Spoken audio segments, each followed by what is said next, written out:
स्वयं चर्चा रखने वाले, जो 67 नियम को रखने वाले जो लोग थे, यहाँ तक कि जयराम ठाकुर जी जो विपक्ष के नेता हैं वो भी उससे नाराज थे और मात्र 5 लोग वहाँ चर्चा में रहे थे। फिर हमने दोबारा हस्तक्षेप किया कि मुख्यमंत्री ने कहा कि चर्चा आप लाए हो भ्रष्टाचार पर, तो आप रहिए और सुनिए, तो फिर चर्चा आरंभ हुई। लेकिन जिस तरीके से भारतीय जनता पार्टी के लोगों ने भ्रष्टाचार को रखा था, उसमें उन्होंने मात्र वो बातें कही जो पहले चर्चा के ऊपर हो चुकी है, जिनके अंदर कोई तथ्य नहीं थे। जब ये इस तरीके की बातें कर रहे थे तो फिर हमने भी जो पिछली इनकी सरकार के समय के जो भ्रष्टाचार के मामले थे उनको उजागर किया और उससे फिर वो आ गए।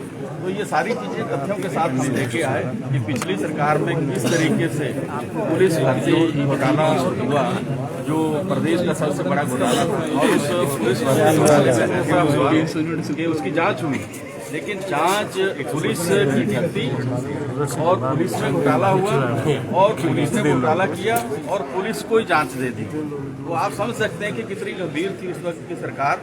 तो उन्होंने लिपापोती करके फिर उस जांच में ये तक नहीं पता लगा कि कौन भ्रष्टाचारी थे। 250 करोड़ रुपए का घोटाला वो कौन खा गया, कौन दोषी थे, किसने दिए। पीपी किट का घोटाला कोई पिछले, और उसमें सारी बातें उजागर हुई। एक ऑडियो आई जिसमें जो हेल्थ का डायरेक्टर था उन्होंने ये बात कही पैसे के लेन देन की, उसके बाद जांच आरंभ हुई। लेकिन जांच कैसी हुई, जो अधिकारी था उसको तो हटा दिया, लेकिन जो लोग इसमें संलिप्त थे, जो नेता लोग थे, उनको हटाया, लेकिन जांच भ्रष्टाचार के ऊपर। और जिन्होंने ये सारी चीजें की वो आज विपक्ष के वो नियम 67 में भ्रष्टाचार कर लेके आए। कितनी विडम्बना। तो हमने बड़ी विनम्रता से सारे प्रश्नों का उत्तर दिया और जो सदस्यों ने अंदर बातें रखी उनको तथ्यों के साथ।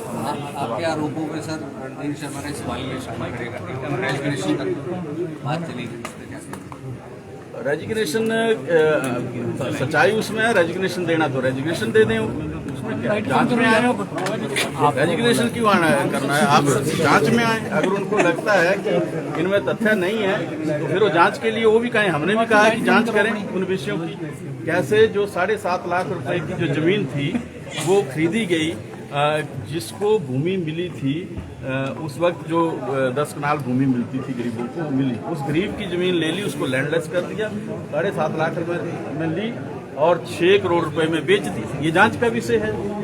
इस तरीके से जो नैना देवी ट्रस्ट का जो पैसा था वो निकाला गया और उसको यस बैंक में अनंतपुर साहब में जमा करा दिया, पंजाब में। हिमाचल का पैसा पंजाब में कैसे जमा हो सकता था। और उसकी एवज में फिर गाड़ियां खरीदी और गाड़ियां फिर वो कहीं अपने क्षेत्र को गाड़ियां खरीदा दी और वो गाड़ियां फिर रेलवे में लगा दी। तो ये सारे मुद्दे जो हैं ये जांच का विषय है।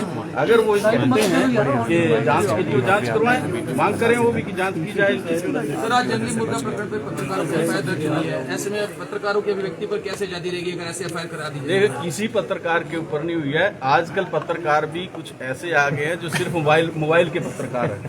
आप लोग तो सब पत्रकार है सीनियर, लेकिन आज आपसे भी आगे बढ़ के मोबाइल वाले भी आ गए हैं। तो ऐसे लोगों के ऊपर कोई है जो गलत चीजें फैलाते हैं। और जो भारतीय जनता पार्टी है उनके पास अब मुद्दे बचे नहीं है, तो कभी मुर्गे की बात करते हैं, कभी समोसे की बात करते हैं, कभी कोई बातें करते हैं। तो भारतीय जनता पार्टी जहां मुद्दा विहीन है वहीं नेतृत्व विहीन भी है। तो क्या मोबाइल वाले पत्रकार नहीं होते? मोबाइल वाले पत्रकार नहीं होते सर? नहीं, मोबाइल के बड़े पत्रकारों की बात नहीं मैं कह रहा। आपने कहा सर अपने वक्तव्य में नहीं, सारे मोबाइल पत्रकार सब मोबाइल रखते हैं, लेकिन एक आप उससे भी आगे बढ़ के ऐसी हो गई है जो घर में बैठ के करते हैं, वो घर में बना लेते हैं खबर, तो आप तक भी नहीं आते वो। और वो आप खबर नहीं है वो और पीढ़ी है वो। मैं उनकी बात कर रहा हूँ। वे चीजें थी।